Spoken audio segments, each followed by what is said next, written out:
1009 rejections. He was 65 years old, sleeping in a Cadillac, and he hadn't quit yet. Most people fold at 3. 5:14 a.m. A rust-colored Cadillac sits in a motel parking lot outside Salt Lake City. Inside, not a motel room, he can't afford that. Inside the car, a 65-year-old man in a pressed suit wakes against the driver's seat. His back screams. His neck is locked sideways. In the trunk, a pressure cooker, a paper sack of flour and spices, and a handwritten recipe he's memorized so deeply he could recite it dying. Today is day 312 on the road. He has been told no 1,007 times, 1,007 doors, 1,007 handshakes that led nowhere. 1,007 times he repacked that pressure cooker, smoothed his tie, and pulled back onto the highway. Yesterday, 4 no's in 6 hours. The day before, 3. He is running out of towns. 6:40 a.m. He pulls into a gas station, washes his face in the restroom sink. The mirror shows him a man most people would call finished. White hair, deep lines. 65 years old with a social security check he never cashed sitting in his glove box. 3 weeks ago his daughter called, said, "Daddy, come home. You proved your point." He said nothing for 10 seconds. Then, "I haven't proved anything yet, sweetheart. That's the problem."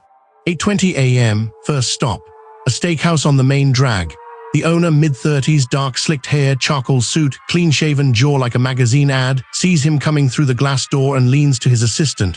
"Watch this." The old man with the chicken, again. He lets him talk for 4 minutes. Then, "Sir, we're a steakhouse. We don't do chicken. Have a good day." Door closes. 1008. 9:50 a.m. A diner called Hank's.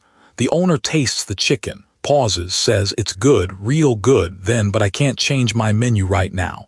Maybe next year." The old man nods, shakes his hand, walks to the car, sits behind the wheel for 2 full minutes without starting the engine. His hands are shaking, not from fear, from something worse. From the whisper that says, maybe they're all right. 11 a.m. Rejection 1009. A barbecue joint. 11:40, 1010. A truck stop cafe where the owner actually laughed and said, "Buddy, you're 65, go fishing." He smiled back, said, "I appreciate the advice." Then he got in the car, drove 14 miles to the next town and kept his hands steady on the wheel. 14 miles of silence. Here is what no one tells you about rejection. Your amygdala, the part of your brain that processes threat, fires every single time someone says no. The first 100 no's feel like being punched. The body floods with cortisol. The chest tightens. Every instinct screams, "Stop exposing yourself to this." But research on repeated social rejection shows something remarkable. If you keep acting after the no, if you don't withdraw, the brain recalibrates. The threat response dampens, not because you stop caring, because your nervous system learns a new truth: rejected and still here. 1:15 p.m. He pulls up to a small diner on a nothing road in a nothing town. The sign is hand-painted. The parking lot is gravel. A woman stands behind the counter, late 40s, auburn hair pulled back tight, flour dusted across her apron, hands that have scrubbed skillets since she was 16. She looks tired, the kind of tired that lives in your bones. She watches him walk in carrying that pressure cooker like it's a newborn, and she doesn't smile. But she doesn't look away either. He doesn't lead with the pitch this time. He's too tired for performance. He just says, "Ma'am, I've been driving 300 days. I've been told no over 1,000 times. I'm not here to waste your afternoon. I just have something people love when they taste it, and I haven't found the right person yet." She looks at him for a long moment. Then she says the 4 words that will change both their lives. "Let me taste it." He cooks it right there. The smell fills that tiny diner in under 10 minutes, a secret blend of spices, the pressure method, the way the skin crisps just right. She takes a bite, chews slowly, doesn't speak for 15 seconds that feel like 15 years. Then she sets the fork down and says, "My customers would lose their minds over this. When do we start?" 1011 doors. 1 yes. 3:40 p.m. He sits in his car outside her diner. The agreement is handwritten on a napkin. He stares at it. His hands have stopped shaking. For the first time in 312 days, the silence in the car doesn't feel like failure. It feels like the start of something that took 1,000 no's to earn. He starts the engine. He still has 6 hours of daylight. There might be another yes out there today. 10 years later, dozens of countries, thousands of locations. The woman's diner, that Nothing Road Nowhere Town diner, became franchise #1. She never sold it.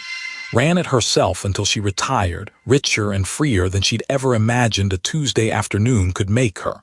The young businessman in the charcoal suit. He drives past one of those restaurants every morning now. He has never told a soul about the day he said no to the old man with the chicken. And here is what the 1,000 No's actually built, not just a business. They built a man who could not be stopped by a word. Every rejection he survived without quitting rewired his brain to hear no differently. Not as a wall, as a filter. The people who said no weren't blocking his path. They were clarifying it, pointing him, one closed door at a time, toward the one that would open. So here's what this means for you right now, today. That thing you're building that nobody believes in yet, that pitch that got laughed at, that dream your family calls unrealistic over dinner. You are not being rejected. You are being trained. Every no is your amygdala learning that you don't die from disappointment. Every closed door is making the next knock easier. And the yes, your yes, doesn't need to come first. It just needs to come once. You don't need 1,000 people to believe in you.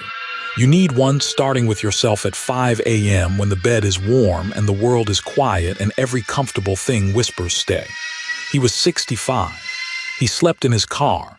He had nothing but a recipe and the inability to stop. If that man can knock on door 1011, you can knock on the next one. And if you've been grinding with us since file 1, you already know. The door opens for the people who refuse to leave the hallway. 1,000 no's didn't break him. They built the machine. Subscribe to Forge Your Iron Mindset, the Iron Mindset.